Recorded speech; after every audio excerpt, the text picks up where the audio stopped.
Shalom Bapak Ibu dan Saudara yang dikasihi Tuhan.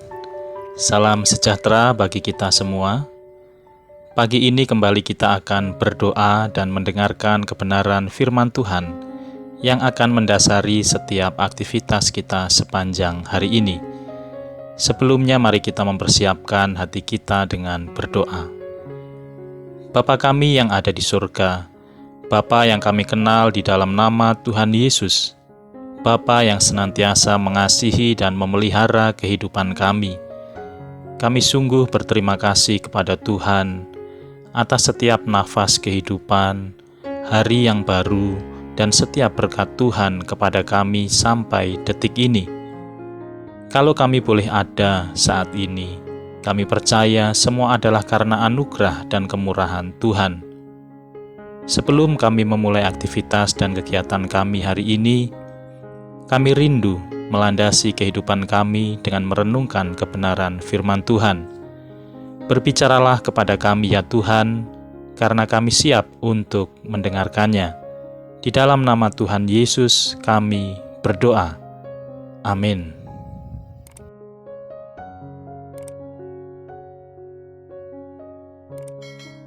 Pembacaan firman Tuhan pagi hari ini dari Injil Lukas pasal 6 ayat 46 sampai 49. Tertulis demikian. Mengapa kamu berseru kepadaku, Tuhan, Tuhan, padahal kamu tidak melakukan apa yang aku katakan? Setiap orang yang datang kepadaku dan mendengarkan perkataanku serta melakukannya, aku akan menyatakan kepadamu dengan siapa ia dapat disamakan. Ia sama dengan seorang yang mendirikan rumah. Orang itu menggali dalam-dalam dan meletakkan dasarnya di atas batu.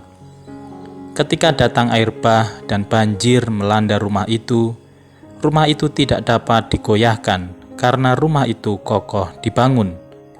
Akan tetapi, barang siapa mendengar perkataanku tetapi tidak melakukannya, ia sama dengan seorang yang mendirikan rumah di atas tanah tanpa dasar. Ketika banjir melandanya, rumah itu segera rubuh dan hebatlah kerusakannya.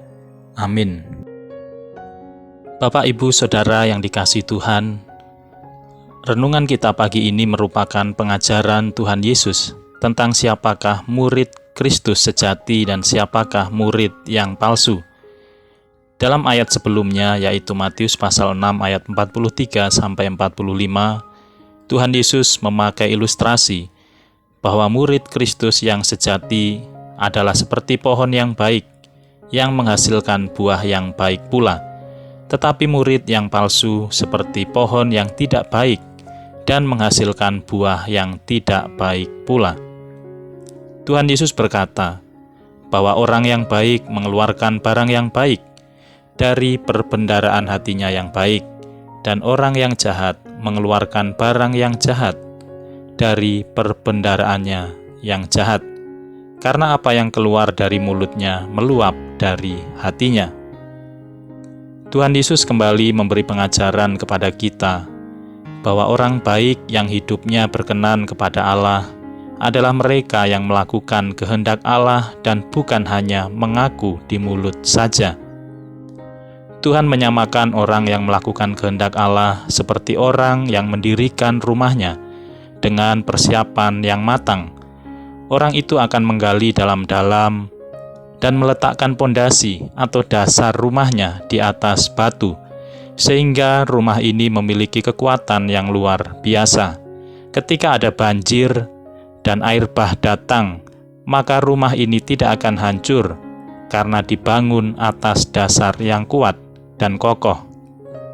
Tidak demikian dengan orang yang jahat, yang hanya pandai dan manis di bibir, tetapi lain di hati. Kata-katanya selalu terlihat indah, tetapi tidak pernah tulus dan selalu mengandung maksud tersembunyi dengan motivasi yang jahat.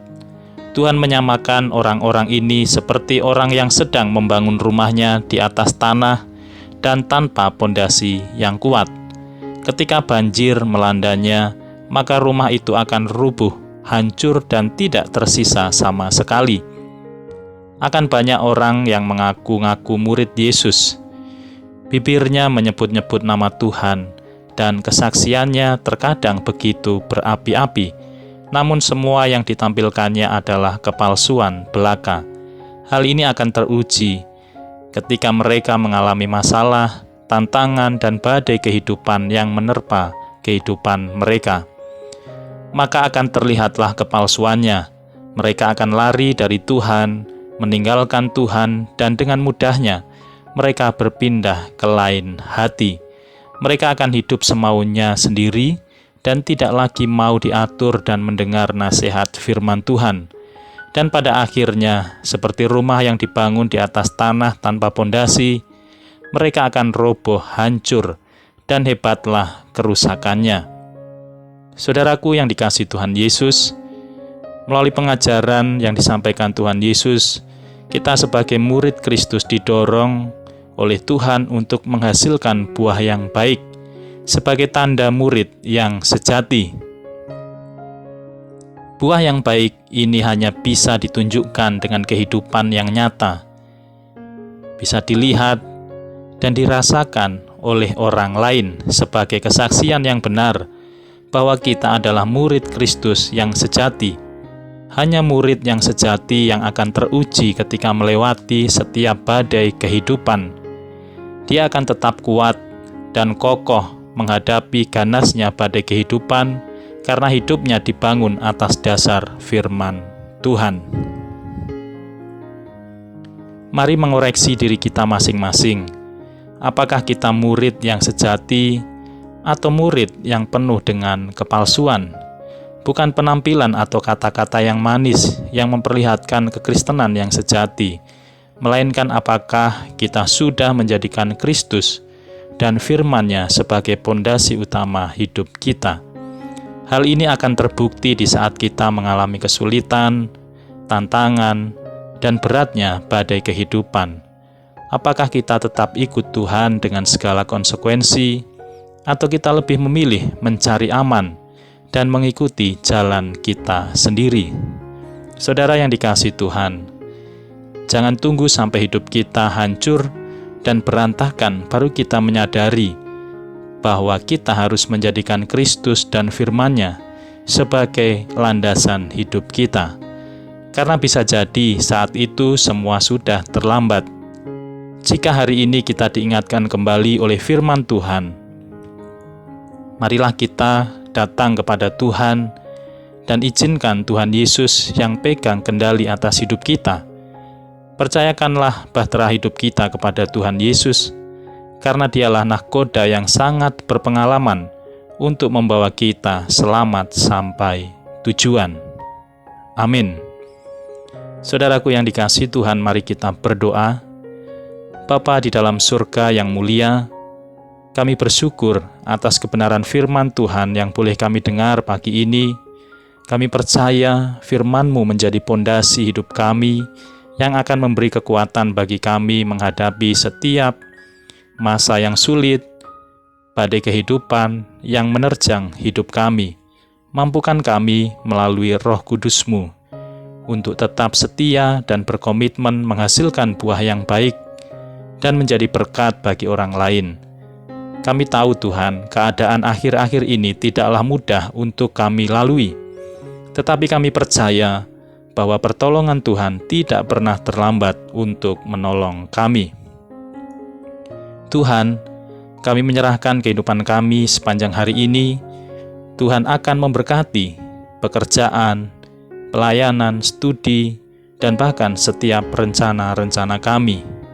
Hamba-Mu berdoa untuk setiap kami yang saat ini sedang mengalami sakit dan kelemahan secara fisik. Kami percaya di dalam kuasa nama Yesus, setiap kami yang sedang sakit beroleh kesembuhan dari Tuhan. Mungkin juga ada di antara kami yang sedang merindukan pekerjaan. Kiranya Tuhan buka jalan memberikan pekerjaan yang kami rindukan. Hamba-Mu juga berdoa, jika ada di antara kami yang sedang memiliki masalah dalam keluarganya, Allah akan menolong memberikan jalan keluar atas setiap masalah hidup kami.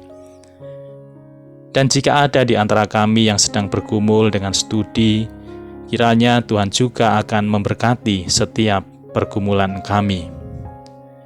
Tuhan, kami juga berdoa untuk situasi pandemi yang kami sedang hadapi saat ini. Kiranya Tuhan memberikan kekuatan imun dan iman kepada kami.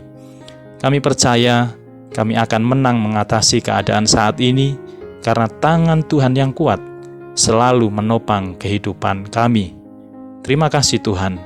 Kami menyerahkan segala aktivitas dan kegiatan kami sepanjang hari ini. Kiranya Tuhan yang memimpin dan menyertai kami. Bapak, Ibu, Saudaraku yang dikasihi Tuhan, arahkanlah hatimu kepada Allah dan terimalah berkat Tuhan.